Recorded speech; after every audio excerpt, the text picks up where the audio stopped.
Hi friends, welcome back to my YouTube channel Shubha Manu vlogs. Friends, ಎಲ್ಲರೂ ಹೇಗಿದ್ದೀರಾ? ನಾನಂತೂ ತುಂಬಾ ಚೆನ್ನಾಗಿದ್ದೀನಿ. ಆರಾಮಾಗಿ ಮನೆ ಊಟ ಮಾಡಿಕೊಂಡು ವೆಯ್ಟ್ ಲಾಸ್ನ ಮಾಡಿಕೊಂಡು ನನ್ನ ಒಂದು ಡೈಲಿ ಲೈಫ್ ಸ್ಟೈಲ್ನ ಚೇಂಜಸ್ ಮಾಡಿಕೊಂಡು ಸುಮಾರಷ್ಟು ಹೆಲ್ತ್ ಇಶ್ಯೂಸ್ ಎಲ್ಲನೂ ಕೂಡ ಕರೆಕ್ಟ್ ಮಾಡಿಕೊಂಡು ಇವಾಗ ಆರಾಮಾಗಿ ನನ್ನ ಒಂದು ಲೈಫ್ನ ಲೀಡ್ ಮಾಡ್ತಾಯಿದ್ದೀನಿ. ಇನ್ನು ತುಂಬ ಜನನೂ ಕೂಡ ವೆಯ್ಟ್ ಲಾಸ್ನ ಮಾಡ್ಕೋತಾ ಇದ್ದೀರಾ ನನ್ನ ಒಂದು ವೀಡಿಯೋನ ನೋಡಿ ಅಂತಲೂ ಕೂಡ ಅಂದ್ಕೊಂಡಿದ್ದೀನಿ. ಕೆಲವೊಂದಷ್ಟು ಜನ ಕಮೆಂಟ್ ಮಾಡ್ತೀರಾ, ಇನ್ನು ಕೆಲವೊಬ್ಬರು ಪರಿಚಯ ಆಗಿ ಕಾಲು ಕೂಡ ಮಾಡ್ತಾರೆ. ಅದರಲ್ಲಿ ವೆಯ್ಟ್ ಸ್ಟ್ರಕ್ ಆಗಿದೆ, ನನಗೆ ವೆಯ್ಟು ಕಡಿಮೆನೇ ಆಗ್ತಾಯಿಲ್ಲ ಅಂತೆಲ್ಲ ಸುಮಾರಷ್ಟು ಕ್ವಶನ್ನ ಕೇಳ್ತೀರಾ ಮತ್ತು ಕಮೆಂಟ್ ಮುಖಾಂತರನೂ ತಿಳಿಸ್ತೀರಾ. ನಾನು ಯಾವ್ಯಾವ ಟೈಮ್ಗೆ ಏನೇನು ತಿನ್ನಬೇಕು ಆ ಥರದ್ದೆಲ್ಲ ಡೀಟೇಲಾಗಿ ನಿಮ್ಮ ಜೊತೆ ಶೇರ್ ಮಾಡಿದೆ. ಮತ್ತು ವೆಯ್ಟು ಸ್ಟ್ರಕ್ ಆದಾಗೂ ಕೂಡ ಯಾವ ರೀತಿ ಒಂದು ಐಡಿಯಾನ ಯೂಸ್ ಮಾಡಿ ನಮ್ಮ ಒಂದು ವೆಯ್ಟ್ನ ಬ್ಯಾಲೆನ್ಸ್ ಮಾಡ್ಕೋಬೇಕು ಮತ್ತು ರೆಡ್ಯೂಸ್ ಆಗೋ ರೀತಿ ಮಾಡ್ಕೋಬೇಕು ಅಂತಲೂ ಕೂಡ ತಿಳಿಸಿದೆ. ಬಟ್ ಅದು ಯಾವುದೂ ಕೂಡ ವರ್ಕ್ ಆಗದೇ ಮತ್ತೆ ಒಂದು ವೆಯ್ಟ್ ಸ್ಟ್ರಕ್ ಆಗಿದೆ, ನಮಗೆ ಕಡಿಮೆನೇ ಆಗ್ತಾಯಿಲ್ಲ ಅಂತ ಹೇಳ್ಬಿಟ್ಟು ನೀವು ಕಮೆಂಟ್ ಮುಖಾಂತರ ತಿಳಿಸ್ತಾ ಇದ್ದೀರಾ. ಹಾಗಾಗಿ ಯಾವ ರೀತಿ ಸ್ಟ್ರಕ್ ಆಗಿರ್ತಕ್ಕಂಥ ವೆಯ್ಟನ್ನ ನಾವು ಮತ್ತೆ ರೆಡ್ಯೂಸ್ ಆಗೋದಕ್ಕೆ ಮಾಡ್ಕೊಳ್ಳೋದು, ಅದ್ರ ಬಗ್ಗೆ ಕೆಲವೊಂದಷ್ಟು ಟಿಪ್ಸ್ಗಳನ್ನ ತಿಳಿಸ್ತೀನಿ ನಿಮಗೆ. ವಿಡಿಯೋನ ಸ್ಕಿಪ್ ಮಾಡದೆ ಕೊನೆವರೆಗೂ ನೋಡ್ತು ಅಂದರೆ ನಿಮಗೆ ಆರಾಮಾಗಿ ವೆಯ್ಟ್ ಸ್ಟ್ರಕ್ ಆಗಿರ್ತಕ್ಕಂಥದ್ದು ಏನಕ್ಕೆ ಸ್ಟ್ರಕ್ ಆಗಿದೆ ಮತ್ತು ಅದಕ್ಕೆ ಏನೇನು ಪರಿಹಾರಗಳನ್ನ ಹುಡ್ಕೋಬೇಕು ನಾವು ಅನ್ನೋದೆಲ್ಲ ನಿಮಗೆ ಗೊತ್ತಾಗುತ್ತೆ. ಕೊನೆವರೆಗೂ ನೋಡಿ ವಿಡಿಯೋನ. ಮತ್ತು ಫ್ರೆಂಡ್ಸ್, ನಾವು ವೆಯ್ಟ್ ಲಾಸ್ ಮಾಡ್ಕೊಳ್ಳೋದಕ್ಕೆ ಎಕ್ಸಸೈಸು ಮಾಡ್ತೀವಿ, ವಾಕ್ ಮಾಡ್ತೀವಿ, ಫುಡ್ ಕಂಟ್ರೋಲ್ ಮಾಡ್ತಾಯಿದ್ದೀವಿ, ಇನ್ ಟೈಮ್ಗೆ ಫುಡ್ ಎಲ್ಲನೂ ತೊಗೋತಾ ಇದ್ದೀವಿ. ಹಾಗಾದ್ರೂ ವೆಯ್ಟ್ ರೆಡ್ಯೂಸ್ ಆಗ್ತಿಲ್ಲ ಅಂತ ಅಂದರೆ ಮಾತ್ರ ಈ ಒಂದು ಟಿಪ್ಸ್ ನಿಮಗೆ ಯೂಸ್ ಆಗೋದು. ಅದು ಬಿಟ್ಟು ನೀವು ಎಕ್ಸಸೈಸ್ ಮಾಡ್ತಾಯಿಲ್ಲ, ವಾಕ್ ಮಾಡ್ತಾಯಿಲ್ಲ, ಅಟ್ಲೀಸ್ಟ್ ಎಕ್ಸಸೈಸ್ ಮಾಡದೆ ಹೋದ್ರೂ ವಾಕ್ ಮಾಡಿಕೊಂಡು ಫುಡ್ ಕಂಟ್ರೋಲ್ ಇತ್ತು ಅಂದರೆ ಆರಾಮಾಗಿ ವೆಯ್ಟ್ ರೆಡ್ಯೂಸ್ ಆಗುತ್ತೆ. ನೀವು ಫುಡ್ ಕಂಟ್ರೋಲ್ ಇಲ್ಲ, ಯಾವುದೇ ರೀತಿಯ ಆ್ಯಕ್ಟಿವ್ ಆಗಿಲ್ಲ, ಪ್ರತಿದಿನ ಬೆಳಗ್ಗೆಯಿಂದ ಸಂಜೆವರೆಗೂ ಒಂದು ಕಡೆ ಒಂದು ಜಡ ವಸ್ತು ರೀತಿ ಇರ್ತೀರ, ಯಾವುದೇ ರೀತಿ ಆ್ಯಕ್ಟಿವ್ನೆಸ್ ಇರಲ್ಲ ಅಂದರೆ ಮನೆ ಆಯಿತು, ಕೆಲಸ ಆಯಿತು, ಅದು ಬಿಟ್ಟರೆ ಇನ್ನು ಯಾವುದೇ ರೀತಿ ಆ್ಯಕ್ಟಿವ್ ಆಗಿರಲ್ಲ ಅಂದರೆ ವೆಯ್ಟ್ ಅನ್ನೋದು ರೆಡ್ಯೂಸ್ ಆಗೋಲ್ಲ. ಮನೆ ಕೆಲಸ ನಮ್ಮ ದೇಹಕ್ಕೆ ಏನೇನೂ ಅಲ್ಲ. ಮನೆ ಕೆಲಸ ಮಾಡ್ತೀವಿ, ಸ್ವಲ್ಪ ಹೊತ್ತು ಕೂರ್ತೀವಿ, ಬಟ್ ನಾವು ನಮ್ಮ ದೇಹನ ಸ್ಟ್ರೆಚ್ ಮಾಡಲ್ಲ, ಅಂದರೆ ಕೆಲವೊಂದು ಎಕ್ಸಸೈಸ್ಗಳನ್ನ ಮಾಡಲ್ಲ, ವಾಕ್ಗಳನ್ನ ಮಾಡಲ್ಲ, ಅದರಿಂದ ನಮ್ಮ ದೇಹ ಸ್ಟ್ರೆಚ್ ಆಗಲ್ಲ. ಹಾಗಾಗಿ ವೆಯ್ಟ್ ಲಾಸ್ ಅನ್ನೋದು ಕೂಡ ಆಗೋದಿಲ್ಲ. ಮತ್ತು ಊಟ ಯಾವ ರೀತಿ ತಗೋತೀವಿ ಅಂದರೆ ಹೆಲ್ದಿಯಾಗಿರ್ತಕ್ಕಂಥ ಊಟನೇ ತಿಂತಾಯಿದ್ದೀವಿ, ಯಾವುದೇ ರೀತಿಯ ಚೀಟ್ ಮೀಲ್ ಮಾಡ್ಕೋತಾ ಇಲ್ಲ, ಅನ್ಹೆಲ್ದಿ ಫುಡ್ನೂ ಕೂಡ ತಿಂತಾಯಿಲ್ಲ ಅಂತ ಹೇಳ್ಬೋದು. ಬಟ್ ಎಷ್ಟು ಪ್ರಮಾಣದಲ್ಲಿ ತಗೋತಾ ಇದ್ದೀರಾ, ಯಾವ್ಯಾವ ರೀತಿ ಫುಡ್ಗಳನ್ನ ತಗೋತಾ ಇದ್ದೀರಾ, ಇದೆಲ್ಲ ಬ್ಯಾಲೆನ್ಸ್ ಆಗುತ್ತೆ. ಇದೆಲ್ಲನೂ ಕೂಡ ಕೌಂಟ್ ಆಯಿತು ಅಂದರೆ ಮಾತ್ರ ನಿಮಗೆ ಒಂದು ವೆಯ್ಟ್ ಲಾಸ್ ರೆಡ್ಯೂಸ್ ಅನ್ನೋದು ನಿಮಗೆ ಒಂದು ರಿಸಲ್ಟ್ ಸಿಗೋದು. ಹಾಗಾಗಿ ಸುಮ್ಮನೆ ನಾನು ಕೂಡ ವೆಯ್ಟ್ ಲಾಸ್ ಮಾಡ್ತಾಯಿದ್ದೀನಿ, ಅದರ ರಿಸಲ್ಟ್ ಸಿಗ್ತಾಯಿಲ್ಲ ಅಂತ ಸುಮ್ಮನೆ ಹೇಳೋದಲ್ಲ, ತುಂಬಾ ಶ್ರಮನ ಹಾಕಬೇಕಾಗತ್ತೆ. ಏನನ್ನು ತಿನ್ನಬೇಕು, ಏನನ್ನು ತಿನ್ನಬಾರ್ದು, ಯಾವ ಟೈಮಿಗೆ ತಿನ್ನಬೇಕು, ಇದನ್ನು ತಿಂದರೆ ಎಷ್ಟು ಉಪಯೋಗ ನಮ್ಮ ಹೆಲ್ತಿಗೆ, ಈ ಥರದ್ದೆಲ್ಲ ಸುಮಾರಷ್ಟು ವಿಚಾರಗಳನ್ನ ತಿಳ್ಕೊಂಡು ಅದಾದ ನಂತರ ಡಯೆಟ್ನ ಸ್ಟಾರ್ಟ್ ಮಾಡ್ತು ಅಂದರೆ ಆರಾಮಾಗಿ ವೆಯ್ಟ್ ರೆಡ್ಯೂಸ್ ಆಗುತ್ತೆ. ಹಾಗಾಗಿ ನಾನು ಮೊದಲಿಗೆ ಏನಪ್ಪ ಹೇಳೋದಂತ ಅಂದರೆ, ನೀವೇನು ಬೆಳಗ್ಗೆಯಿಂದ ಸಂಜೆವರೆಗೂ ಏನು ಊಟನ ಸೇವನೆ ಮಾಡಿರ್ತೀರ ಅದರದ್ದು ಒಂದು ಟ್ರ್ಯಾಕ್ನ ಇಟ್ಕೊಳ್ಳಿ. ಅಂದರೆ ಫುಡ್ ಟ್ರ್ಯಾಕ್ನ ಮಾಡಬೇಕಾಗತ್ತೆ. ಕೆಲವೊಂದು ಊಟನ ತಿಂದರೆ ಅದರಲ್ಲಿ ಎಷ್ಟು ಕ್ಯಾಲೋರೀಸ್ ಸಿಗುತ್ತೆ, ಈ ಒಂದು ಇಷ್ಟು ಗ್ರಾಮ್ ಊಟನ ತಿಂತು ಅಂದರೆ ನಾವು ಡಯೆಟ್ ಮಾಡ್ತಿದ್ದೀವಿ ಅಂತ ಅಂದರೆ ಗ್ರಾಮ್ ಲೆಕ್ಕದಲ್ಲಿ, ಇಲ್ಲ ಅಂದರೆ ಬೌಲು ಲೆಕ್ಕದಲ್ಲಿ ಊಟನ ಮಾಡಬೇಕಾಗತ್ತೆ. ಪ್ರತಿನಿತ್ಯ ನಮ್ಮ ದೇಹನ ಎಷ್ಟು ಆ್ಯಕ್ಟಿವಲ್ಲಿ ಇಟ್ಟಿರ್ತೀವಿ ಅಷ್ಟು ಮಾತ್ರ ನಮಗೆ ಕ್ಯಾಲೋರೀಸು ಸಿಗಬೇಕು. ತುಂಬ ಕ್ಯಾಲೋರೀಸ್ ಸಿಗೋದು ಮತ್ತು ನಾವು ಕಡಿಮೆ ಆ್ಯಕ್ಟಿವಿಟಿಲಿ ಪಾಲ್ಗೊಳ್ಳೋದು, ಈ ರೀತಿ ಮಾಡಿಕೊಂಡಾಗ ನಾವು ತಿಂದಂಥ ಆಹಾರ ನಮಗೆ ಎನರ್ಜಿಯಾಗಿ ಕನ್ವರ್ಟ್ ಆಗುತ್ತೆ. ನಾವು ಎಷ್ಟು ಬೇಕೋ ಅಷ್ಟೊಂದು ಮಾತ್ರ ಬಳಸ್ಕೋತೀವಿ. ಇನ್ನು ಉಳಿದಂಥದ್ದೆಲ್ಲ ನಮ್ಮ ದೇಹದಲ್ಲಿ ಎಲ್ಲೆಲ್ಲಿ ಖಾಲಿ ಇದೆ ಅಲ್ಲಲ್ಲಿ ಹೋಗಿ ಫ್ಯಾಟಾಗಿ ಕನ್ವರ್ಟ್ ಆಗಿ ಸೇರ್ಕೊಬಿಡುತ್ತೆ. ಹಾಗಾಗಿ ನಾವು ತೀರ ಹೆಚ್ಚಾಗಿ ತಿನ್ನೋದಲ್ಲ, ನಾವು ಎಷ್ಟು ಒಂದು ದಿನಕ್ಕೆ ಆ್ಯಕ್ಟಿವ್ ಆಗಿರ್ತೀವಿ ಅದ್ರ ತಕ್ಕಂತೆ ನಾವು ಒಂದು ಫುಡ್ನ ತಗೋಬೇಕಾಗತ್ತೆ. ಕ್ಯಾಲೋರಿ ಪ್ರಮಾಣದಲ್ಲಿ ನಾವು ಫುಡ್ಡನ್ನ ತಗೋಬೇಕಾಗತ್ತೆ. ಒಬ್ಬ ಆರೋಗ್ಯವಂತ ಮನುಷ್ಯ ಮತ್ತು ವೆಯ್ಟ್ ಲಾಸ್ ಮಾಡ್ಕೋಬೇಕು ಅನ್ನೋ ಮನುಷ್ಯನಿಗೆ 1000ರಿಂದ 1300 ಕ್ಯಾಲೋರಿ ಸಿಕ್ತು ಅಂದರೆ ಸಾಕು. ಅಷ್ಟು ಕ್ಯಾಲೋರಿನ ನಾವು ಬೆಳಿಗ್ಗೆ ಊಟ ಮತ್ತು ಮಾರ್ನಿಂಗ್ ಸ್ನ್ಯಾಕ್ಸು ಮತ್ತು ಮಧ್ಯಾಹ್ನದ ಊಟ, ಈವ್ನಿಂಗ್ ಸ್ನ್ಯಾಕ್ಸು, ನೈಟ್ ಊಟ ಇಷ್ಟಕ್ಕೆ ಡಿವೈಡ್ ಮಾಡಿಕೊಂಡು 1000ರಿಂದ 1300 ಕ್ಯಾಲೋರಿಯಷ್ಟು ಫುಡ್ಡನ್ನು ನಾವು ತಗೋಬೇಕಾಗತ್ತೆ. ಅದ್ರ ಜೊತೆಗೆ ಒಂದು 300ರಿಂದ 350 ಕ್ಯಾಲೋರಿಯಷ್ಟು ನಾವು ಬರ್ನ್ ಮಾಡಬೇಕಾಗತ್ತೆ. ಅಂದರೆ ಬರ್ನ್ ಮಾಡೋದು ಯಾವ ರೀತಿಯಪ್ಪ ಅಂತ ಅಂದರೆ ಎಕ್ಸಸೈಸ್ ಮಾಡೋದ್ರಿಂದ ಆಗಿರ್ಬೋದು, ಅಂದರೆ 40 ನಿಮಿಷ ಎಕ್ಸಸೈಸ್ ಮಾಡೋದ್ರಿಂದ ಆಗಿರ್ಬೋದು, ಇಲ್ಲಾಂದರೆ 1 ಗಂಟೆ ವಾಕ್ ಮಾಡೋದು, ಇದೆರಡನ್ನೂ ಕೂಡ ಮಾಡಿಕೊಂಡು ಅದ್ರ ಜೊತೆಗೆ ನಾವು ದಿನನಿತ್ಯ ಕೂರ್ದೇನೆ ಮಲಗ್ದೇನೆ ನಮ್ಮ ಮನೆ ಕೆಲಸಗಳಲ್ಲಿ, ಇಲ್ಲಾಂದರೆ ಕೆಲವೊಬ್ಬರು ಹೊರಗೆ ಕೆಲಸ, ಆಫೀಸ್ ಕೆಲಸ ಆಗಿರ್ಬೋದು, ಇಲ್ಲಾಂದರೆ ಔಟ್ಸೈಡ್ ಕೆಲಸಗಳಿರುತ್ತೆ, ಆ ಕೆಲಸಗಳಲ್ಲಿ ಆದಷ್ಟು ಚಟುವಟಿಕೆಯಿಂದ ಇರಬೇಕಾಗತ್ತೆ. ಇಷ್ಟೆಲ್ಲ ಮಾಡಿಕೊಂಡಾಗ ನಮಗೆ ಸುಮಾರು 300ರಿಂದ 350 ಕ್ಯಾಲೋರಿ ಬರ್ನ್ ಆಗುತ್ತೆ. ನಾವೇನು 1000ರಿಂದ 1300 ಕ್ಯಾಲೋರಿ ತೊಗೊಂಡಿರ್ತೀವಿ ಫುಡ್ಡು, ಅದರಲ್ಲಿ 300ರಿಂದ 350 ಕ್ಯಾಲೋರಿನ ಬರ್ನ್ ಮಾಡ್ತು ಅಂದರೆ ನಮಗೆ ಇನ್ನು ಉಳ್ಕೊಳ್ಳೋದೇನೆ ನಾವು ತಿಂದಂಥ ಆಹಾರದಲ್ಲಿ 950 ಕ್ಯಾಲೋರಿ ನಮ್ಮ ದೇಹಕ್ಕೆ ಕೊಡ್ತೀವಿ ನಾವು. ಹಾಗಾಗಿ ಆ 950 ಕ್ಯಾಲೋರಿನ ನಾವು ಒಂದು ದಿನಕ್ಕೆ ಕೊಡ್ತು ಅಂದರೆ ಕೆಲವೊಂದಷ್ಟು ಕ್ಯಾಲೋರಿನ ಬರ್ನ್ ಮಾಡಿ ಇನ್ನು ಉಳಿದಂಥ ಕ್ಯಾಲೋರಿ 950 ಕ್ಯಾಲೋರಿ ಅಷ್ಟನ್ನು ಮಾತ್ರ ಕೊಡ್ತು ಅಂದರೆ ಆರಾಮಾಗಿ ನಮ್ಮ ದೇಹ ಯಾವುದೇ ರೀತಿಯ ಎಕ್ಸ್ಟ್ರಾ ಫ್ಯಾಟನ್ನು ಸ್ಟೋರ್ ಮಾಡಿ ಇಟ್ಕೊಳ್ಳಲ್ಲ. ನಾವೇನು ಮಾಡ್ತೀವಿ ಅಂದರೆ 1300 ಕ್ಯಾಲೋರಿ ಒಳಗಡೆ ಕೊಡಬೇಕಾಗಿರ್ತಕ್ಕಂಥ ನಮ್ಮ ದೇಹಕ್ಕೆ 2000 2500 ಕ್ಯಾಲೋರಿನ ಕೊಟ್ಬಿಡ್ತೀವಿ. ಅಂದರೆ ಆರೋಗ್ಯವಾಗಿರ್ತಕ್ಕಂಥ ಫುಡ್ಡನ್ನೇ ತಿಂತೀವಿ, ಬಟ್ ಅದನ್ನು ಕ್ವಾಂಟಿಟಿ ಜಾಸ್ತಿ ಮಾಡ್ಕೊಂಡ್ಬಿಟ್ಟಿರ್ತೀವಿ. ಇಲ್ಲಾಂದರೆ ಸ್ವಲ್ಪ ಆಯಿಲ್ ಜಾಸ್ತಿ ಹಾಕಿ ಮಾಡ್ಕೊಂಡಿರ್ತೀವಿ. 1 ಟೇಬಲ್ ಸ್ಪೂನ್ ಹಾಕೋಷ್ಟರಲ್ಲಿ 2 ಟೇಬಲ್ ಸ್ಪೂನ್ 3 ಟೇಬಲ್ ಸ್ಪೂನಷ್ಟು ಆಯಿಲ್ನ ಹಾಕ್ಕೊಂಡಿರ್ತೀವಿ. ಇಲ್ಲ ತುಪ್ಪ ತಿನ್ಬೋದು ಆರಾಮಾಗಿ, ಒಳ್ಳೆಯದೇ. 1 ಟೇಬಲ್ ಸ್ಪೂನ್ ತುಪ್ಪ ತಿನ್ನೋದ್ರ ಬದಲು 2-3 ಟೇಬಲ್ ಸ್ಪೂನ್ ತುಪ್ಪ ತಿಂದಿರ್ತೀವಿ. ಈ ರೀತಿ ಎಲ್ಲ ಜಾಸ್ತಿ ಮಾಡ್ಕೊಂಡಿರ್ತೀವಿ. ನಮ್ಮ ದೇಹಕ್ಕೆ ಒಂದು ದಿನಕ್ಕೆ ಎಷ್ಟು ಬೇಕು ಅಷ್ಟನ್ನು ಮಾತ್ರ ಫುಡ್ಡನ್ನು ತೊಗೋಬೇಕು. ಇದನ್ನೆಲ್ಲ ಟ್ರ್ಯಾಕ್ ಮಾಡ್ಕೋಬೇಕು. ಟ್ರ್ಯಾಕ್ ಮಾಡ್ಕೊಂಡಾಗ ನಿಮಗೆ ಅದ್ರ ಪ್ರಮಾಣ, ಕ್ವಾಲಿಟಿ, ಕ್ವಾಂಟಿಟಿ ಇದೆಲ್ಲ ಗೊತ್ತಾಗುತ್ತೆ.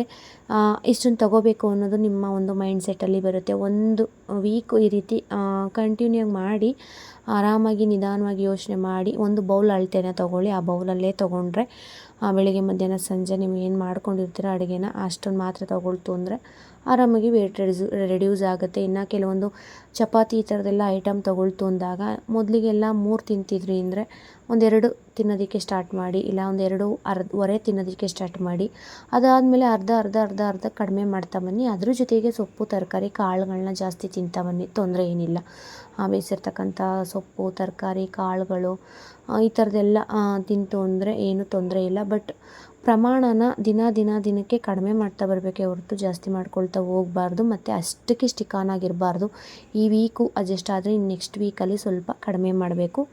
ಈ ರೀತಿ ಫುಡ್ಡು ಟ್ರ್ಯಾಕ್ನ ಮಾಡ್ಕೊತು ಅಂದರೆ ಆರಾಮಾಗಿ ಸ್ಟ್ರಕ್ ಆಗಿರ್ತಕ್ಕಂಥ ವೆಯ್ಟು ರೆಡ್ಯೂಸ್ ಆಗುತ್ತೆ.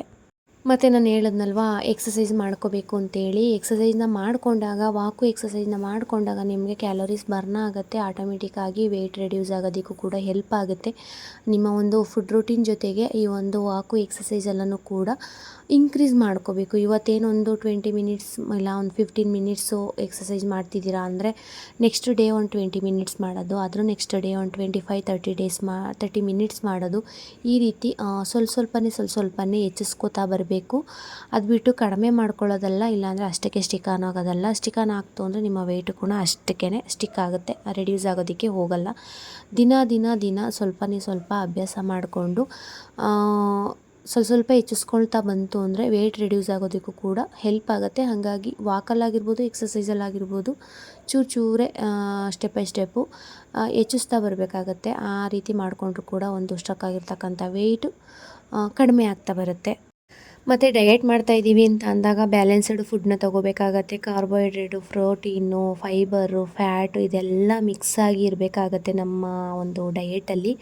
ನಾವೇನು ಮಾಡ್ತೀವಿ ಅಂದರೆ ಕಾರ್ಬೋಹೈಡ್ರೇಟ್ನೇ ಜಾಸ್ತಿ ಕೊಡ್ತೀವಿ ನಮ್ಮ ದೇಹಕ್ಕೆ. ಅಂದರೆ ಚಪಾತಿ, ಜೋಳದ್ದಾಗಿರ್ಬೋದು, ಗೋಧಿದಾಗಿರ್ಬೋದು, ರಾಗಿ ಐಟಮ್ ಆಗಿರ್ಬೋದು, ಓಟ್ಸ್ ಆಗಿರ್ಬೋದು, ಈ ಥರದ್ದೆಲ್ಲನೂ ನಾವು ಕೂಡ ಜಾಸ್ತಿ ಕೊಡ್ತೀವಿ. ಇದರಲ್ಲೆಲ್ಲ ಹೆಚ್ಚಾಗಿ ಕಾರ್ಬೋಹೈಡ್ರೇಟ್ಸ್ ಸಿಗುತ್ತೆ ನಮಗೆ. ನಮ್ಮ ದೇಹಕ್ಕೆ ಕಾರ್ಬೋಹೈಡ್ರೇಟ್ಸ್ ಜಾಸ್ತಿ ಆದಷ್ಟು ನಮ್ಮ ದೇಹದಲ್ಲಿ ಗ್ಲೂಕೋಸು ಉತ್ಪಾದನೆಯಾಗಿ ನಮ್ಮ ರಕ್ತದಲ್ಲಿ ಸಕ್ಕರೆ ಅಂಶ ಜಾಸ್ತಿ ಆಗುತ್ತೆ. ಆಗ ನಮಗೆ ಶುಗರ್ ಈ ಥರದ್ದೆಲ್ಲ ಹೆಲ್ತ್ ಇಶ್ಯೂಸ್ ಬರೋದು ಚಾನ್ಸಸ್ ಜಾಸ್ತಿ ಇರುತ್ತೆ. ಹಾಗಾಗಿ ಕಾರ್ಬೋಹೈಡ್ರೇಟ್ ಇರಬೇಕು. 1 ಟೈಮ್ ಯಾವುದಾದ್ರೂ ಊಟದಲ್ಲಿ 1 ಟೈಮ್ ಮಾತ್ರ ಇಟ್ಕೊಳ್ಳಿ. ಬೆಳಿಗ್ಗೆ ಮಧ್ಯಾಹ್ನ ಸಂಜೆ 3 ಹೊತ್ತೂ ಚಪಾತಿ ಇಲ್ಲ ಜೋಳದ ಐಟಮು, ರಾಗಿ ಐಟಮ್ ಈ ಥರದ್ದೆಲ್ಲ ತಿನ್ನೋದು ಒಳ್ಳೆಯದೇ. ವೆಯ್ಟ್ ಲಾಸ್ ಮಾಡ್ಕೊಳ್ಳೋದಕ್ಕೆ ಒಳ್ಳೆಯದೇ. ಬಟ್ ಅತಿಯಾಗಿ ಮಾಡೋದು ಬೇಡ. 3 ಹೊತ್ತು ಓಟ್ಸ್ನೇ ಮಾಡ್ಕೊಂಡು ತಿನ್ನೋದು ಈ ಥರದ್ದೆಲ್ಲ ಅತಿಯಾಗಿ ಬೇಡ. ಹಾಗಾಗಿ ಇದನ್ನು ಗಮನದಲ್ಲಿ ಇಟ್ಕೊಂಡು ಮಾಡ್ಕೋಬೇಕಾಗತ್ತೆ. ಇನ್ನು ಫ್ಯಾಟ್ ವಿಚಾರಕ್ಕೆ ಬಂತು ಅಂದರೆ ಗುಡ್ ಫ್ಯಾಟ್ ಯಾವುದಿರುತ್ತೆ ಅದನ್ನೆಲ್ಲ ಆರಾಮಾಗಿ ತೊಗೋಬೋದು, ಪ್ರಾಬ್ಲಮ್ ಏನಿಲ್ಲ. ನಮಗೆ ಇದು ತುಪ್ಪ ಆಗಿರ್ಬೋದು, ಬೆಣ್ಣೆ ಆಗಿರ್ಬೋದು, ಇದರಲ್ಲೆಲ್ಲ ಗುಡ್ ಫ್ಯಾಟ್ ಇದೆ. ಇನ್ನು ಬೇಕ್ರಿ ಐಟಮ್ಗಳಲ್ಲೆಲ್ಲ ಮತ್ತು ಕೆಲವೊಂದು ಆಹಾರ ಪದಾರ್ಥಗಳಲ್ಲಿ ಬ್ಯಾಡ್ ಫ್ಯಾಟ್ ಇರುತ್ತೆ, ಆ ಥರದ್ದೆಲ್ಲ ತೊಗೊಳಕ್ಕೆ ಹೋಗಬಾರ್ದು. ಮತ್ತು ಮಟನ್ಗಿಂತ ಚಿಕನ್ನು, ಫಿಶ್ಶು, ಈ ಮೊಟ್ಟೆ ಈ ಥರದ್ದೆಲ್ಲ ತಿಂತು ಅಂದರೆ ಆರಾಮಾಗಿ ಗುಡ್ ಫ್ಯಾಟ್ ಸಿಗುತ್ತೆ ನಮಗೆ. ಅದಾದ ನಂತರ ಪ್ರೋಟೀನು ಕೂಡ ನಮಗೆ ಸಿಗಬೇಕಾಗತ್ತೆ. ಸುಮಾರಷ್ಟು ಜನ ಏನು ಮಾಡ್ತಾರೆ ಅಂತ ಅಂದರೆ ಡಯಟ್ ಮಾಡ್ತಾಯಿದ್ದೀವಿ, ಚಿಕನ್ನು ಮಟನ್ ಇದನ್ನೆಲ್ಲ ತಿನ್ನೋದು ಬೇಡ, ಬಿಟ್ಬಿಡೋಣ ಅಂತ ಹೇಳ್ಬಿಟ್ಟು ಬಿಡ್ತಾರೆ. ಆ ಥರ ತಪ್ಪನ್ನ ಮಾಡೋಕ್ಕೆ ಹೋಗಬಾರ್ದು. ಮಟನ್ ತಿಂದೇ ಇದ್ರೂ ಪರವಾಗಿಲ್ಲ, ಸ್ಕಿನ್ ಔಟ್ ಚಿಕನ್ನ ತಿಂತು ಅಂದರೆ ಆರಾಮಾಗಿ ವೆಯ್ಟ್ ರೆಡ್ಯೂಸ್ ಆಗುತ್ತೆ. ಚಿಕನಲ್ಲೂ ಕೂಡ ಪ್ರೋಟೀನ್ ಅಂಶ ಇದೆ, ಮೊಟ್ಟೆಯಲ್ಲೂ ಕೂಡ ಪ್ರೋಟೀನ್ ಇದೆ. ಮತ್ತು ಫಿಶಲ್ಲಿ ಒಮೆಗಾ 3 ಇರೋದ್ರಿಂದ ನಮ್ಮ ಒಂದು ವೆಯ್ಟ್ ಲಾಸ್ ಜರ್ನಿಗೆ ತುಂಬಾ ಉಪಯೋಗ ಆಗುತ್ತೆ. ಈ ಒಂದು ಫಿಶಲ್ಲಿ ಒಮೆಗಾ 3 ಫ್ಯಾಟಿ ಅಂಶ ಇರೋದ್ರಿಂದ ಗುಡ್ ಫ್ಯಾಟ್ ಅಂತಲೇ ಹೇಳ್ತೀವಿ ಅದನ್ನು ನಾವು. ಒಮೆಗಾ 3 ಟ್ಯಾಬ್ಲೆಟ್ಸು ಕೂಡ ಬರುತ್ತೆ. ಸುಮಾರಷ್ಟು ಜನ ವೆಜಿಟೇರಿಯನ್ಸ್ ಯಾರೆಲ್ಲ ಡಯಟ್ನ ಮಾಡ್ಕೋತಾರೆ ಅಂಥವ್ರು ಒಮೆಗಾ 3 ಟ್ಯಾಬ್ಲೆಟ್ಸ್ ಎಲ್ಲನೂ ಕೂಡ ತಗೋತಾರೆ. ಅಂದರೆ ಫಿಶ್ ತಿನ್ನೋಕ್ಕಾಗಲ್ವಲ್ಲ, ನಾನ್ ವೆಜ್ ಅಲ್ವಾ, ಹಾಗಾಗಿ ಒಮೆಗಾ 3 ಟ್ಯಾಬ್ಲೆಟ್ಸು ಕೂಡ ತಿಂತಾರೆ. ಅದೆಲ್ಲ ಬೇಡ, ಫಿಶ್ ತಿಂತು ಅಂದ್ರೇ ಪರವಾಗಿಲ್ಲ, ನಮಗೆ ಒಮೆಗಾ 3 ಅನ್ನೋ ಒಂದು ಫ್ಯಾಟಿ ಅಂಶ ಸಿಗುತ್ತೆ ನಮಗೆ, ಅದು ಕೂಡ ತುಂಬಾ ಒಳ್ಳೆಯದು. ಅದಾದಮೇಲೆ ಫೈಬರಿಗೆ ಬಂತು ಅಂತ ಅಂದರೆ ಸೊಪ್ಪುಗಳು, ತರಕಾರಿಗಳು ಮತ್ತು ಹಣ್ಣುಗಳು ತುಂಬ ಹೇರಳವಾಗಿ ನಾರಿನಂಶ ಇರ್ತಕ್ಕಂಥ ಎಲ್ಲ ರೀತಿಯ ಸೊಪ್ಪು, ತರಕಾರಿ, ಹಣ್ಣುಗಳು ಎಲ್ಲನೂ ತಿಂತು ಅಂದರೆ ಆರಾಮಾಗಿ ಇದರಲ್ಲೂ ಕೂಡ ವೆಯ್ಟ್ ರೆಡ್ಯೂಸ್ ಆಗೋದಕ್ಕೆ ಬೆನಿಫಿಟ್ ಸಿಗುತ್ತೆ. ಕೆಲವೊಬ್ಬರು ಹಣ್ಣೆಲ್ಲ ತಿನ್ನೋದಕ್ಕೆ ಹೋಗಲ್ಲ, ಇಷ್ಟ ಇಲ್ಲ, ಇಂಟ್ರೆಸ್ಟ್ ಇಲ್ಲ, ನನಗೆ ಹಣ್ಣು ತಿನ್ನಬೇಕು ಅಂತ ಅನ್ಸೋದೇ ಇಲ್ಲ ಅಂತ ಕೆಲವೊಬ್ಬರು ಹಣ್ಣುಗಳೆಲ್ಲ ತಿನ್ನಲ್ಲ. ನಾನು ಕೂಡ ಹಣ್ಣೆಲ್ಲ ತಿನ್ನಲ್ಲ, ಎಷ್ಟು ಇಷ್ಟ ಆಗಲ್ಲ. ಬಟ್ ಕೆಲವೊಂದು ಹಣ್ಣುಗಳು ತುಂಬಾ ಇಷ್ಟ ಆಗುತ್ತೆ, ಅಂಥ ಹಣ್ಣುಗಳನ್ನೇ ನಾನು ತಿಂತೀನಿ, ನನಗಿಷ್ಟ ಆಗ್ತಕ್ಕಂಥ ಹಣ್ಣುಗಳನ್ನೇ ತಿಂತೀನಿ. ಹಾಗಾಗಿ ನಾವು ಏನೋ ಒಂದು ಚಪಾತಿನೋ ಇಲ್ಲ ಮುದ್ದೆನೋ ಏನೋ ಒಂದು ರೈಸ್ ಏನೋ ಮಾಡ್ಕೊಂಡಿರ್ತೀವಿ, ಆ ಒಂದು ಊಟದ ಜೊತೆಗೆ ಹೆಚ್ಚಾಗಿ ಕಾಳು, ತರಕಾರಿ, ಸೊಪ್ಪು ಈ ಥರದಲ್ಲೆಲ್ಲ ಆ್ಯಡ್ ಮಾಡ್ಕೋಬೇಕು. ಮತ್ತು ತುಂಬಾ ಊಟ ಮಾಡೋದ್ರ ಬದಲು ಸ್ವಲ್ಪ ಊಟ ಮಾಡೋದು, ಅದ್ರ ಜೊತೆಗೆ ಹಸಿ ತರಕಾರಿಗಳು ಮತ್ತು ರಾ ಸಲಾಡ್ ಅಂತ ಹೇಳ್ತೀವಲ್ಲ, ಸೌತೆಕಾಯಿ, ಟೊಮೊಟೊ ಈ ಥರದ್ದೆಲ್ಲ ಆ್ಯಡ್ ಮಾಡ್ಕೊಳ್ಳೋದು, ಕ್ಯಾರೆಟ್ ಈ ಥರದ್ದೆಲ್ಲ ತಿನ್ನೋದು, ಮತ್ತು ಹಣ್ಣುಗಳನ್ನ ತಿನ್ನೋದು. ಊಟದ ಜೊತೆಗೆ ಊಟ ಆದಮೇಲೆ ಸ್ವಲ್ಪ ಹಶು ಅಂತಿದ್ದಾಗ ಹಣ್ಣುಗಳನ್ನೂ ಕೂಡ ತಿನ್ನೋದು, ಈ ರೀತಿ ಎಲ್ಲ ಆ್ಯಡ್ ಮಾಡ್ಕೊತು ಅಂದರೆ ಬ್ಯಾಲೆನ್ಸ್ ಆಗುತ್ತೆ. ಹೊಟ್ಟೆ ತುಂಬ ಊಟನೇ ತಿಂದಾಗ ಈ ರೀತಿ ನಮಗೆ ಫುಡ್ಗಳಿಗೆ ಅವಕಾಶ ಇರಲ್ಲ, ನಮ್ಮ ಹೊಟ್ಟೆಯಲ್ಲಿ ಜಾಗ ಇರಲ್ಲ. ಹಾಗಾಗಿ ಸ್ವಲ್ಪ ಪ್ರಮಾಣದಲ್ಲಿ ಊಟನ ಮಾಡಿಕೊಂಡು ಆ ಒಂದು ಊಟದಲ್ಲೇ ನಮಗೆ carbohydrates, protein, fibre, good fat ಈ ಥರದ್ದೆಲ್ಲ ಅಂಶಗಳು ಸಿಗುವಂಗೆ ಒಂದು ನಾವು ಮೀಲ್ ಪ್ಲ್ಯಾನಿಂಗ್ನ ಮಾಡಿಕೊಂಡು ಡಯಟ್ನ ಮಾಡ್ಕೊತು ಅಂದರೆ ಆರಾಮಾಗಿ ಸ್ಟ್ರಕ್ ಆಗಿರ್ತಕ್ಕಂಥ ವೆಯ್ಟು ರೆಡ್ಯೂಸ್ ಆಗ್ತಾ ಬರುತ್ತೆ. ಮತ್ತು ಇನ್ನೊಂದು ಏನಪ್ಪ ಅಂತ ಅಂದರೆ ಪಾಯಿಂಟು, ದಿನನಿತ್ಯದ ನಮ್ಮ ಜೀವನ ಶೈಲಿಯಲ್ಲಿ ಕೆಲವೊಂದಷ್ಟು ಒತ್ತಡಗಳನ್ನ ನಾವು ತೊಗೊಳ್ತೀವಿ. ನಮ್ಮ ಮೈಂಡಿಗೆ, ಮನಸ್ಸಿಗಾಗಿರ್ಬೋದು ಒತ್ತಡಗಳನ್ನ ತಗೋತೀವಿ. ಕೆಲಸದ ವಿಚಾರದಲ್ಲಾಗಿರ್ಬೋದು, ಮನೆ ವಿಚಾರದಲ್ಲಾಗಿರ್ಬೋದು, ಇಲ್ಲ ಅಂದರೆ ನಮ್ಮ ಒಂದು ವೆಯ್ಟ್ ಲಾಸ್ ಜರ್ನಿ ವಿಚಾರದಲ್ಲೂ ಕೂಡ ಆಗಿರ್ಬೋದು. ಸುಮಾರಷ್ಟು ಜನ ಈ ವೀಕು ಇಷ್ಟೇ ವೆಯ್ಟ್ ರೆಡ್ಯೂಸ್ ಆಗಿರೋದು, ನಾನು ಕೂಡ ತುಂಬ ಸಲ ಅಂದ್ಕೊಂಡಿದ್ದೀನಿ ಇಷ್ಟೇ ವೆಯ್ಟ್ ರೆಡ್ಯೂಸ್ ಆಗಿರೋದು, ಇನ್ನೊಂದು ಸ್ವಲ್ಪ ವೆಯ್ಟ್ ರೆಡ್ಯೂಸ್ ಆಗ್ಬೋದಿತ್ತು, ಮತ್ತು ಸ್ಟ್ರಕ್ ಆಗಿದೆ, ಮತ್ತು ವೆಯ್ಟ್ ಗೇನ್ ಆಗಿದೆ, ಈ ಥರದ್ದೆಲ್ಲ ಒತ್ತಡಗಳನ್ನ ತಗೊಳ್ತೀರಾ. ಮತ್ತು ಬೇರೆ ವಿಚಾರಗಳಾಗಿರ್ಬೋದು, ನಮ್ಮ ಪರ್ಸ್ನಲ್ ವಿಚಾರಗಳಲ್ಲಾಗಿರ್ಬೋದು ಒತ್ತಡಗಳನ್ನ ತಗೊಳ್ತೀರಾ. ಆ ರೀತಿ ಒತ್ತಡಗಳನ್ನ ತಗೊಂಡಾಗೂ ಕೂಡ ನಮ್ಮ ಹಾರ್ಮೋನಲ್ ಇಂಬ್ಯಾಲೆನ್ಸಿಂದ ವೆಯ್ಟ್ ರೆಡ್ಯೂಸ್ ಆಗ್ತಾ ಇರೋದು ಸ್ಟ್ರಕ್ ಆಗಿ ಸ್ಟಾಪ್ ಆಗುತ್ತೆ, ರೆಡ್ಯೂಸ್ ಆಗೋದಕ್ಕೆ ಹೆಲ್ಪ್ ಮಾಡೋದಿಲ್ಲ. ಈ ರೀತಿ ಒತ್ತಡಗಳನ್ನ ತಗೊಳ್ಳೋದ್ರ ಬದಲು ಅದನ್ನು ಯಾವ ರೀತಿ ಬ್ಯಾಲೆನ್ಸ್ ಮಾಡಬೇಕು, ಏನೇ ಪ್ರಾಬ್ಲಮ್ಸ್ ಇದ್ದರೂ ಯಾವ ರೀತಿ ಬ್ಯಾಲೆನ್ಸ್ ಮಾಡಬೇಕು ಆ ರೀತಿ ಬ್ಯಾಲೆನ್ಸ್ ಮಾಡ್ಕೊಂಡು ಮೇಂಟೈನ್ ಮಾಡಿಕೊಂಡು ನಮ್ಮ ಡಯೆಟಲ್ಲೂ ಅಷ್ಟೇ ಯಾವುದೇ ರೀತಿಯ ಆತರ ಬೇಡ, ಬೇಗನೆ ವೆಯ್ಟ್ ರೆಡ್ಯೂಸ್ ಆಗಬೇಕು ಅನ್ನೋ ಆತರ ಬೇಡ. ಬ್ಯಾಲೆನ್ಸ್ಡು ಫುಡ್ನ ಮಾಡ್ಕೋತಾ ಇದ್ದೀರಾ, ಆರಾಮಾಗಿ ಮಾಡಿಕೊಂಡು ಟೆನ್ಷನ್ ಇಲ್ದಂಗೆ ಒಂದು ಜರ್ನಿನ ಸ್ಟಾರ್ಟ್ ಮಾಡಿಕೊಂಡ್ರೆ ಆರಾಮಾಗಿ ವೆಯ್ಟು ಕೂಡ ರೆಡ್ಯೂಸ್ ಆಗುತ್ತೆ. ಥರದ್ದೆಲ್ಲ ಟ್ರಿಕ್ನ ಫಾಲೋ ಮಾಡ್ತಾ ಇದ್ದೀವಿ. ಆರಾಮಾಗಿ ನೀವು ಹೇಳ್ದಂಗೆ ಈ ಥರದ್ದೆಲ್ಲ ಬ್ಯಾಲೆನ್ಸ್ ಮಾಡ್ಕೊಂಡೇ ನಾವು ವೆಯ್ಟ್ ರೆಡ್ಯೂಸ್ಗೆ ಸ್ಟಾರ್ಟ್ ಮಾಡ್ಕೊಂಡಿರೋದು. ಆದರೂ ಕೂಡ ಒಂದಷ್ಟು ವೆಯ್ಟ್ ರೆಡ್ಯೂಸ್ ಆಗಿ ಅದಾದ ನಂತರ ಸ್ಟ್ರಕ್ ಆಯಿತು ಅಂತಲೂ ಕೂಡ ಕೇಳ್ಬೋದು ನೀವು.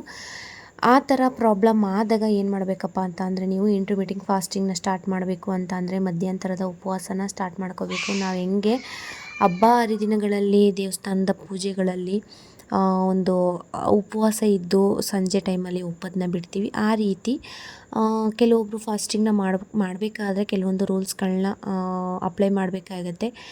ಅದರಲ್ಲಿ ಕೆಲವೊಬ್ರು ಏನು ಮಾಡ್ತಾರೆ ಅಂತ ಅಂದರೆ 12 to 12 ಫಾಸ್ಟಿಂಗ್ನ ಮಾಡ್ತಾರೆ. ಇನ್ನು ಕೆಲವೊಬ್ಬರು 14 to 10 ಫಾಸ್ಟಿಂಗ್ನ ಮಾಡ್ತಾರೆ. ಇನ್ನು ಕೆಲವೊಬ್ಬರು 16 to 8 ಫಾಸ್ಟಿಂಗ್ನ ಮಾಡ್ತಾರೆ. ಇನ್ನು ಕೆಲವೊಬ್ಬರು 20 to 4 ಅವರ್ ಫಾಸ್ಟಿಂಗ್ನ ಮಾಡ್ತಾರೆ. ಅಂದರೆ 20 ಗಂಟೆ ಉಪವಾಸ ಇರೋದು, 4 ಅವರ್ ಮಾತ್ರ ಊಟ ಮಾಡೋದು. ಇಲ್ಲ 16 ಗಂಟೆ ಉಪವಾಸ ಇರೋದು, 8 ಗಂಟೆ ಕಾಲ ಊಟ ಮಾಡೋದು. ಇಲ್ಲ ಆಗೋದೇ ಇಲ್ಲ, ತೀರಾ ಅಷ್ಟಾಗಲ್ಲ ಅಂತ ಅನ್ನೋರು 14 ಗಂಟೆ ಉಪವಾಸ ಇರೋದು ಮತ್ತು 10 ಗಂಟೆಗಳ ಕಾಲ ಆ ಟೈಮಲ್ಲಿ ಊಟ ಮಾಡೋದು. ಇನ್ನು ಕೆಲವೊಬ್ಬರು ಕೆಲಸಗಳ ಒತ್ತಡ, ನಮಗೆ ಹಶ್ವು ಇಟ್ಕೊಂಡು ಕೆಲಸಗಳೆಲ್ಲ ಮಾಡೋದಕ್ಕಾಗಲ್ಲ ಅಂತ ಅನ್ನೋರು 12 ಗಂಟೆ ಉಪವಾಸ ಇರ್ತಾರೆ. ಇನ್ನು 12 ಗಂಟೆ ಊಟನ ಮಾಡ್ಕೋತಾರೆ. ಆ ಥರ ಮಾಡೋರು ಕೂಡ ಇದ್ದಾರೆ. ಆ ರೀತಿ ಮಧ್ಯಂತರದ ಉಪವಾಸನ ಮಾಡಿಕೊಂಡು ಅದ್ರ ಬಗ್ಗೆ ಸುಮಾರಷ್ಟು ವಿಚಾರಗಳನ್ನ ತಿಳ್ಕೊಂಡು ಫಾಲೋ ಮಾಡ್ತು ಅಂದರೆ ಅದರಿಂದನೂ ಕೂಡ ವೆಯ್ಟ್ ಸ್ಟಕ್ ಆಗಿರ್ತಕ್ಕಂಥದ್ದು ರೆಡ್ಯೂಸ್ ಆಗುತ್ತೆ. ಇನ್ನು ಇದ್ರ ಜೊತೆಗೆ ನೀರು ಕುಡಿಯೋದನ್ನ ಮರೀತು ಅಂದ್ರೂ ಕೂಡ ವೆಯ್ಟ್ ಲಾಸ್ ಆಗೋದಿಲ್ಲ. ಚೆನ್ನಾಗಿ ನೀರನ್ನ ಕುಡಿಬೇಕು. ಇವಾಗಂತೂ ತುಂಬಾ ಬೇಸಿಗೆ ಇರೋದ್ರಿಂದ ಚೆನ್ನಾಗಿ ಸ್ವೆಪ್ಟ್ ಆಗ್ತೀವಿ, ಮೈ ನೀರೆಲ್ಲ ಹೊರಟೋಗ್ತಾ ಇರುತ್ತೆ. ಹಾಗಾಗಿ ಚೆನ್ನಾಗಿ ನೀರು ಕುಡಿಯೋದ್ರಿಂದ ಮತ್ತು ವಾಕ್ ಮಾಡೋದ್ರಿಂದ ಮತ್ತು ಚೆನ್ನಾಗಿ ನಿದ್ದೆನ ಮಾಡೋದ್ರಿಂದ, ಒತ್ತಡನ ತಗೊಳ್ದಿರೋದ್ರಿಂದ ಸುಮಾರಷ್ಟು ಕಾರಣಗಳಿಂದನೂ ಕೂಡ ವೆಯ್ಟ್ ರೆಡ್ಯೂಸ್ ಆಗುತ್ತೆ. ಹಾಗಾಗಿ ಈ ಥರದ್ದೆಲ್ಲ ಸಣ್ಣ ಪುಟ್ಟಗಳೆಲ್ಲನೂ ಫಾಲೋ ಅಪ್ ಮಾಡಬೇಕು. ಆದಷ್ಟು ದಿನಕ್ಕೆ ಇಲ್ಲ ಅಂದ್ರೂ 3ರಿಂದ 3.5 ಲೀಟ್ರಷ್ಟು ನೀರನ್ನು ಕುಡಿಬೇಕು. ಅದು ತುಂಬಾ ಆರೋಗ್ಯಕ್ಕೆ ಒಳ್ಳೆಯದು. ಹಾಗಾಗಿ ನೀರನ್ನು ಕುಡಿದು ಕೂಡ ವೆಯ್ಟ್ ಲಾಸ್ನ ಮಾಡ್ಕೋಬೋದು. ಎಲ್ಲೂ ಕೂಡ ನೀರು ಕುಡಿದು ವೆಯ್ಟ್ ಲಾಸ್ ಮಾಡ್ಕೊಳ್ಳೋಕ್ಕಾಗಲ್ಲ ಅಂತೆಲ್ಲೂ ಕೂಡ ರೂಲ್ಸೇ ಇಲ್ಲ. ಆರಾಮಾಗಿ ನೀರು ಕುಡಿದು ಕೂಡ ವೆಯ್ಟ್ ಲಾಸ್ನ ಮಾಡ್ಕೋಬೋದು. ನೀರು ಕುಡಿಯೋದ್ರಿಂದ ವೆಯ್ಟ್ ಲಾಸ್ ಜರ್ನಿಗೆ ತುಂಬಾ ಉಪಯೋಗ ಇದೆ ನಮಗೆ. ಅದಾದ ನಂತರ ಚೆನ್ನಾಗಿ ನಿದ್ದೆ. ವೆಯ್ಟ್ ಲಾಸ್ ಮಾಡ್ಕೋತಾ ಇದ್ದೀವಿ, ಆ ಟೈಮಲ್ಲಿ ನಾವೇನು ಮಾಡಬೇಕಪ್ಪ ಅಂದರೆ ನಮ್ಮ ದೇಹಕ್ಕೆ ರೆಸ್ಟ್ನ ಕೊಡಬೇಕು. ಬೆಳಗ್ಗೆಯಿಂದ ಸಂಜೆವರೆಗೂ ಕೆಲವೊಂದಷ್ಟು ಫುಡ್ ರೂಟೀನ್ನ ಮಾಡ್ಕೊಂಡಿರ್ತೀವಿ. ಅದಾದ ನಂತರ ಎಕ್ಸಸೈಜು, ವಾಕು ಈ ಥರದ್ದೆಲ್ಲ ಮಾಡಿರ್ತೀವಿ. ಆ ಟೈಮಲ್ಲಿ ನಮ್ಮ ದೇಹ ತುಂಬಾ ದಣ್ದಿರುತ್ತೆ. ಮನೆ ಕೆಲಸಗಳ ನಡುವೆ ನಮ್ಮ ಒಂದು ಡಯೆಟು ಈ ಥರದ್ದೆಲ್ಲ ಸುಮಾರಷ್ಟು ಪ್ಲಾನಿಂಗ್ ಮಾಡ್ಕೊಂಡಿರ್ತೀವಲ್ವ, ಆ ಟೈಮಲ್ಲಿ ನಮ್ಮ ದೇಹ ತುಂಬಾ ದಣ್ದಿರುತ್ತೆ. ನಮ್ಮ ದೇಹಕ್ಕೂ ಕೂಡ ರೆಸ್ಟ್ ಬೇಕಾಗುತ್ತೆ. ಹಾಗಾಗಿ ಚೆನ್ನಾಗಿ ನಿದ್ದೆನೂ ಕೂಡ ಮಾಡಬೇಕು. ಇಲ್ಲ ಅಂದರೂ ಕೂಡ ಒಂದು 6ರಿಂದ 7 ಗಂಟೆಗಳ ಕಾಲ ನಿದ್ದೆ ಮಾಡಬೇಕು. ನಿದ್ದೆ ಮಾಡದೆ ಹೋದಾಗ ಇನ್ನು ಬೆಳಿಗ್ಗೆ ಎದ್ದು ನಮ್ಮ ದಿನಗಳೆಲ್ಲ ಹದಗೆಡುತ್ತೆ. ಅಂದರೆ ಡೈಲಿ ರೊಟೀನ್ ಏನು ಮಾಡ್ಕೋಬೇಕು ಅಂತಿರ್ತೀವಿ ಮತ್ತು ಮನೆ ಕೆಲಸಗಳೆಲ್ಲ ಏನಿರುತ್ತೆ ಅದನ್ನೆಲ್ಲ ಸರಿಯಾಗಿ ಮಾಡ್ಕೊಳ್ಳೋದಕ್ಕಾಗಲ್ಲ. ಹಾಗಾಗಿ ಸಾಕಷ್ಟು ನಿದ್ದೆನ ಮಾಡಿಕೊಂಡು ನಮ್ಮ ದೇಹಕ್ಕೆ ರೆಸ್ಟ್ನ ಕೊಡ್ತು ಅಂದರೆ ಆರಾಮಾಗಿ ಯಾವುದೇ ರೀತಿಯ ಒಂದು ಹಾರ್ಮೋನಲ್ ಇಂಬ್ಯಾಲೆನ್ಸ್ ಆಗೋದಕ್ಕೆ ಚಾನ್ಸಸ್ಸು ಇರಲ್ಲ ಮತ್ತು ವೆಯ್ಟು ಕೂಡ ಚೆನ್ನಾಗಿ ರೆಡ್ಯೂಸ್ ಆಗುತ್ತೆ. ಈ ರೀತಿ ಸುಮಾರಷ್ಟು ವಿಚಾರಗಳನ್ನ ನಮ್ಮ ಜರ್ನಿನಲ್ಲಿ ಅಂದರೆ ವೆಯ್ಟ್ ಲಾಸ್ ಜರ್ನಿನಲ್ಲಿ ಆ್ಯಡ್ ಮಾಡಿಕೊಂಡು ಆದಷ್ಟು ಬ್ಯಾಲೆನ್ಸಾಗಿ ನಾವು ಒಂದು ಡಯೆಟ್ನ ಸ್ಟಾರ್ಟ್ ಮಾಡ್ತು ಅಂತ ಅಂದರೆ ಆರಾಮಾಗಿ ವೆಯ್ಟು ರೆಡ್ಯೂಸ್ ಆಗುತ್ತೆ. ಇದೆಲ್ಲನೂ ಮಾಡ್ಕೊಳ್ಳೋದ್ರ ಜೊತೆಗೆ ಇನ್ನೊಂದನ್ನು ಆ್ಯಡ್ ಮಾಡ್ಕೋಬೇಕಾಗತ್ತೆ. ಏನಪ್ಪ ಅಂತ ಅಂದರೆ ವಾಟರ್ ಫಾಸ್ಟಿಂಗ್ನ ಮಾಡ್ಕೋಬೇಕಾಗತ್ತೆ. ನಾನು ಕೂಡ ಒಂದು ವಾಟರ್ ಫಾಸ್ಟಿಂಗ್ನ ವೀಕ್ಲಿ 1 ಟೈಮ್ ಮಾಡ್ಕೊಳ್ಳೋಣ ಅಂತೇಳಿ ಅಂದ್ಕೊಂಡಿದ್ದೀನಿ. ಸುಮಾರಷ್ಟು ಸಲ ಏನಾದರೂ ಹೆಲ್ತ್ ಇಶ್ಯೂಸ್ ಇದ್ದಾಗ ಮಾತ್ರ ಅದನ್ನು ನಾನು ಸ್ಕಿಪ್ ಮಾಡ್ತೀನಿ. ಹಾಗಾಗಿ ಈಗ ಆಲ್ರೆಡಿ 3 ಟೈಮ್ಸ್ 4 ಟೈಮ್ಸ್ ಮಾಡ್ಕೊಂಡಿದ್ದೀನಿ ವಾಟರ್ ಫಾಸ್ಟಿಂಗ್ನ. ಬಿಗಿನರ್ಸ್ ಆಗಿತ್ತು ಅಂದರೆ ವಾಟರ್ ಫಾಸ್ಟಿಂಗ್ ಬೇಡ ವೆಯ್ಟ್ ಲಾಸ್ ಜರ್ನಿನಲ್ಲಿ. ವೆಯ್ಟ್ ಸ್ಟ್ರಕ್ ಆಗಿದೆ, ವೆಯ್ಟ್ ರೆಡ್ಯೂಸ್ ಆಗ್ತಿಲ್ಲ ಅಂತ ಅಂದರೆ ಬಿಗಿನರ್ಸ್ ಅಂತೂ ಆಗಿರೋದಿಲ್ಲ. ನೀವು ಸ್ಟಾರ್ಟ್ ಮಾಡಿಕೊಂಡು ಒಂದು 2-3 kgಯಷ್ಟು ವೆಯ್ಟ್ ಲಾಸ್ ಮಾಡ್ಕೊಂಡಿರ್ತೀರ, ಇಲ್ಲಾಂದರೆ ಒಂದು 5-6 kgಯಷ್ಟು ವೆಯ್ಟ್ ರೆಡ್ಯೂಸ್ ಮಾಡ್ಕೊಂಡೇ ಇರ್ತೀರ. ಅಂಥವರು ಆರಾಮಾಗಿ ವಾಟರ್ ಫಾಸ್ಟಿಂಗ್ನ ಮಾಡ್ಕೋಬೋದು, ತೊಂದರೆ ಏನಿಲ್ಲ. ಅದು ಬಿಟ್ಟು ಬಿಗಿನರ್ಸ್ ಆಗಿತ್ತು ಅಂದರೆ ಸ್ಟಾರ್ಟಿಂಗ್ ಡೇಸಲ್ಲಿ ವಾಟರ್ ಫಾಸ್ಟಿಂಗ್ ಮಾಡ್ಕೊಳ್ಳೋದು ಬೇಡ. ವಾಟರ್ ಫಾಸ್ಟಿಂಗ್ ಅಂದರೆ ದಿನ ನೀರು ಕುಡಿದು ಸ್ಟಾರ್ಟ್ ಆಯಿತು ಅಂದರೆ ದಿನ ಇನ್ನು ನೀರು ಕುಡಿದು ಕೊನೆಯಾಗಬೇಕು.